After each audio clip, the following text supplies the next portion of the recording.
going to review a book called The Curse of Cash. It's by the famous American economist called Kenneth S. Rogoff, as you can see it. So, I know everyone is there at home and we are actually in a self quarantine mode and house arrest mode, and we are just at home and we are not able to go out and stuff. And also, but I would like to tell you that please maintain the social distancing and please do not step out of your house, stay at home, take care of yourself. Please follow a healthy diet, and please take care of yourself. Okay, so this period, the entire house rest mode and stuff, I'm just going to tell you one thing, that it has become a long vacation right now. And I know it's like, but I know it's like a really long vacation, because I have been at home like for a house arrest mode like for 1.5 months right now. And honestly speaking, I'm actually enjoying it. I just don't feel like, going out of the house and stuff. I'm actually enjoying my me time at home. And because it has it has given me the opportunity to read more books, to read articles, to focus on my hobbies, to focus on things which I'm not really good at, so just improve them. Like I would say, I'm not really good at drawing. I'm just like pathetic in terms of art. But just recently, because I have been at home and I'm just like I have nothing to do, so tech, not exactly, but yeah, so it was like I want to do something else as well. I want to explore, I want to improve things in me. So I was like okay, there are a lot of YouTube tutorials available for how to draw, how to improve your art. So I've been doing that, and honestly speaking, it's damn good. It's really enriching. And I'm going to tell you, this vacation, this long vacation, you're never going to get that long vacation further later, I think, anytime soon. So just this time, please utilize it. Don't get bored, and just don't feel like अरे हम घर पे फंस गए हैं. And it's like, I know it, after a moment of time it becomes monotonous, it becomes boring as well. But please try to stay at home and do not go step out of your houses. So just try to maintain it. And this time, it's a very good time. Try to utilize it in a fruitful way and make it enriching. Make your house arrest more enriching, and like you should be able to tell the stories later on to someone, like that. So please do that. So I'll also prepare a video, and probably where I can share, or I'll write something and share an article with respect to that, how I am spending my quarantine period. But just try to focus on yourself, because this is a very best moment right now. It's a very best time to focus on yourself, self improvement, self healing. If you're facing some problems, just try to focus on that, think about it, try to self improvement of your, your mind, your body. Also focusing on your things, the mistakes which we have done in past, thinking about it, that are this really needed, or was that action really needed. Think about it, analyze your actions. It's a very good, and trust me, it's a very good time to analyze yourself, and it will really help you in self and self improvement. So it's a really good time.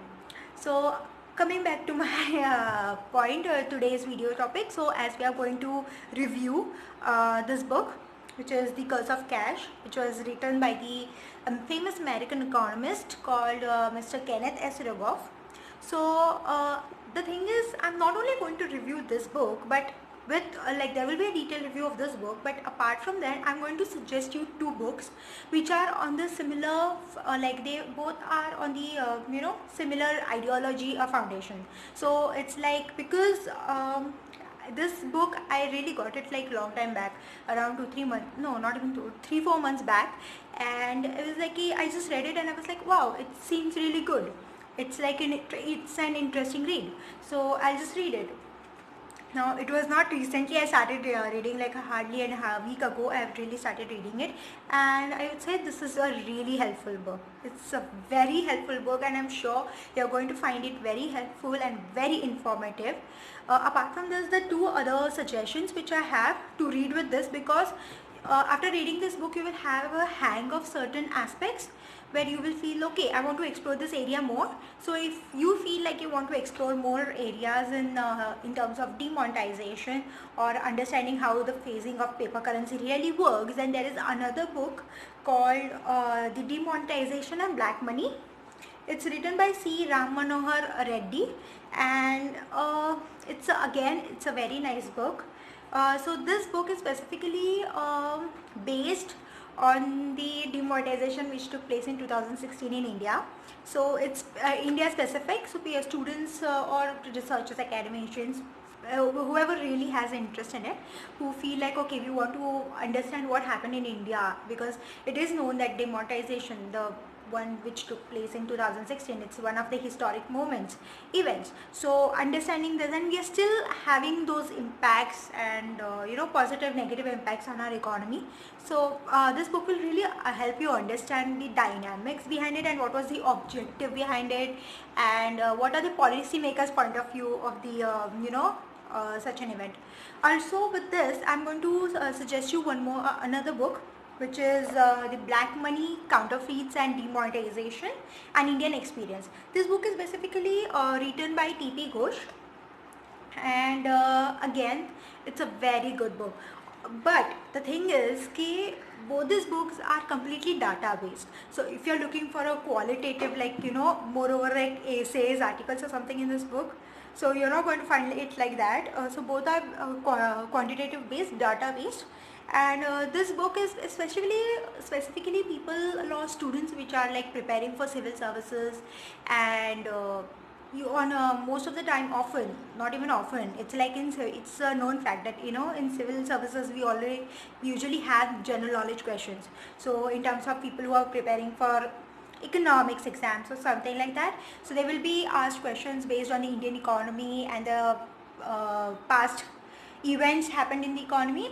So both these books are going to help you really learn. Also, a special suggestion for students of, like, I would say Mumbai University, I would say, because I really think that when I did my graduation, so we had a paper, we just had a topic actually in terms of, like, with respect to demonetization in India that time. And if you have that topic in anywhere in your curriculum or something like that, so these two books are really going to help you a lot. Both the books are data based, so in order to understand the data in terms of there's a state-wise comparison and how it impacted our economy and etc., so it will really help you a lot. So coming back to the book, this The Curse of Cash. So firstly, it's a great book, I would say, because I was actually looking for something in that area where understanding the paper currency and how does it involve the macroeconomic aspects, etc. So from that point of view, it's a very good book. The author has really tried to explain it to you. I mean, even a new reader who is not really well aware with the economic terms, who is not from an economics background or a finance background, but is just has an interest to read something about the economy or to something about how markets work, how financial markets work probably. So even those who people just have a want to read about it and do not want to do any specific research in terms of it, still it's going to be very helpful for you, because it does not have it's not really abstract in nature, it's more over like a baseline. So if you read it, even a layman person reads it, he's not going to face any problem. So you won't face any problem in understanding the concepts, understanding the literature. It's very helpful in that manner, and it's the language, the writing style is really nice, so you won't face any problem in terms of that. Apart from that, this book mainly talks about how to phase our paper currency, because it's a known issue in actually globally that there are many countries who are trying their best to phase out the paper currency and move or switch to the digital transactions. So how the transaction can be made smoothly, and how from each country it will differ, because every country has its own capabilities, every country has its own abilities, every country is in its different situations. So as per that, obviously your policies, your implementation way, your plan will keep on changing. just like the way demonetization or the phasing out of paper currency, we cannot even say that in India like completely the phasing of paper currency was happening. It was moreover counterfeiting, I would say. So just like so how the way India implemented certain things, it's not necessarily that any other country would do the same.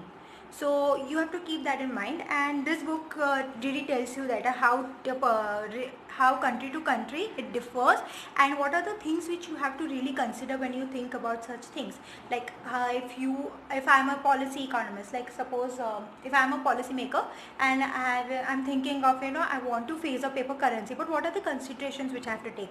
So there are certain points, there are certain aspects which I have to think about. I have to think about whether we really have enough digitization in the economy, whether we really have funds for that, because obviously when you talk about you want to make a transition, you want to make a switch from, you want to phase out paper currency and you want to move to the digitalization, then it requires a lot of implementation, also it requires a lot of funds.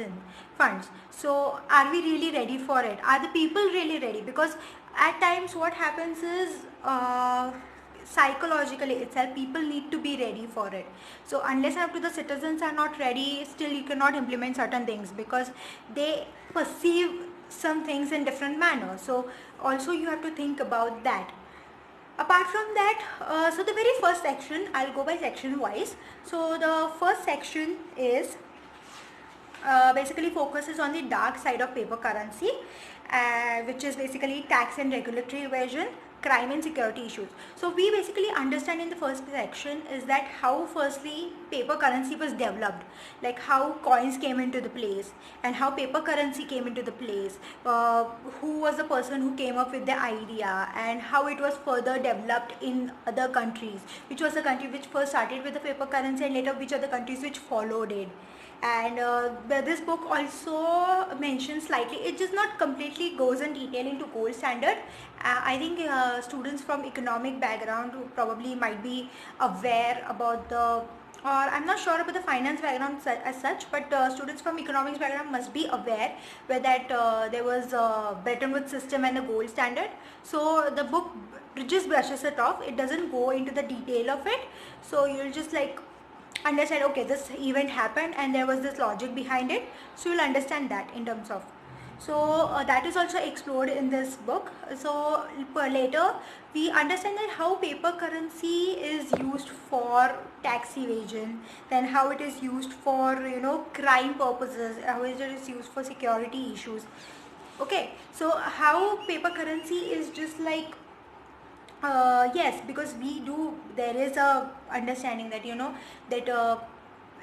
there is a criminal activities going on and they are usually funded by paper currencies. So how does that work and how it actually sometimes the government or the authority misses it. So they do not get to understand, okay, so there is this dealing happening, but how they do miss it. So these are aspects which are explored in the first section of the book.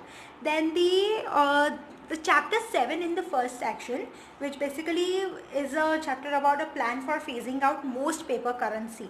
So it literally gives you a plan, and the author basically lays out a plan for you in order to understand how paper currency can be phased out in various countries depending on the situations obviously, but what are the considerations, what are the aspects you have to take in place, you have to think about before implementing such a policy or coming with such an idea.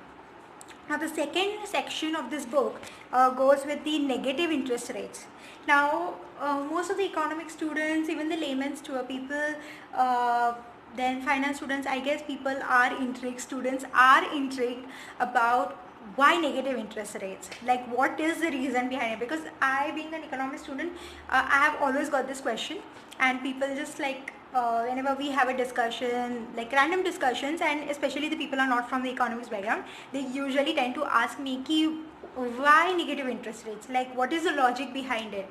So it's a very so this basically section explores the aspect of negative interest rates, that why certain countries actually practice negative interest rates, and it will also help you understand why inflation is also important, and it actually warns you. It explores the aspect of deflation and inflation. So how we just normally people perceive that, we mainly perceive that inflation is very dangerous for the economy and stuff, but sometimes inflation is required, and how US has been dealing with that problem of having low inflation. So even that is explored in this book, in this part, basically in the second section. The third section, which is the final section, which basically talks about the international dimensions and digital currencies. Now in terms of international dimensions, I think this is one of the important part as well, because the most takeaway section would be the negative interest rate. Apart from that, the most I would say, if you rank it, then the second most important part of the section of the book would be the third section, because it tells you how, when you decide that you want to change your currency, or when you decide that you want to phase out paper currency in the domestic currency. So when there are changes in the domestic currency, how does it impact the international markets? Because there is a constant change, so there is trading going on, so it actually helps you to understand how it will affect the international markets. So therefore the third section is also very important, especially from the macroeconomic point of view, understanding the macroeconomic policies and aspects, and etc. So for that, the third section is very important. Now this book is a very helpful, and it is going to be very informative for people who have keen interest in understanding paper currencies and demonetization. Apart from that, students who have certain, like a similar content or similar curriculum for their curriculum, and it can be a very good reference point. Also people who want to research in that area, it's a very good start. In fact, there are a lot of books based on these topics, so you will find it on internet. I'll link you the where I got these books from, so I'll link you the links for I'll just put it in the description box, the links for all these 3 books, so that you can go and buy it if you want. And also I have written an article, it's basically a blog on the similar point of view, that what I felt about the book, and it's a very small brief review of this book, so I'll just link that also in the description section. Now if you feel that this video was entertaining, if you like this video, please click on the like button, and please share it with your friends. And if you have any feedback for me, if you feel like you want me to do any other reviews, book reviews, if you want, you can suggest me any book review. If you want to know the review of the specific book, please let me know in the comment section.